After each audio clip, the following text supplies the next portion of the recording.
فهو بيبتدي ده برضه التصميم السويدي، بتشوف كل حاجه موجوده في الشقه، وبيرسمها لك كمان القطع بتاعتي هي موجوده ايه، الطراز بتاعها عامل ازاي.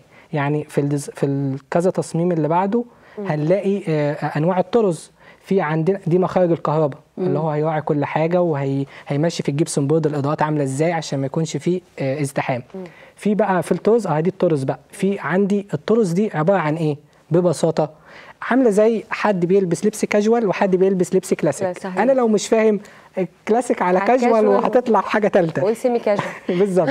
هنا بقى المهندس شطارته في ايه؟ هو بيبقى دارس ده بقى، بيبقى دارس المدارس اللي موجوده. لا هو في سيمي كاجوال برضه في الديكور على فكره. يعني في كلاسيك، في ناس بتحب تعمل في ستيل وفي مودرن، فالكلاسيك بيبقى وسط في النص بالظبط. هو كمان بيراعي المدارس اللي موجوده، مثلا زي الارت ديكو مثلا، عندنا التصميم الصناعي، المودرن، الكلاسيك، كل ده هيبتدي يلتزم بالمدرسه دي. لكن انا لو مش دارس انواع الطرز والمدارس مش هلتزم، فبيطلع برضه حاجه ثالثه. لكن الفكره ان مفيش حاجه اسمها ده موضه 24 فانا لازم ابقى كلاسيك، دي موضه 24 فانا لازم ابقى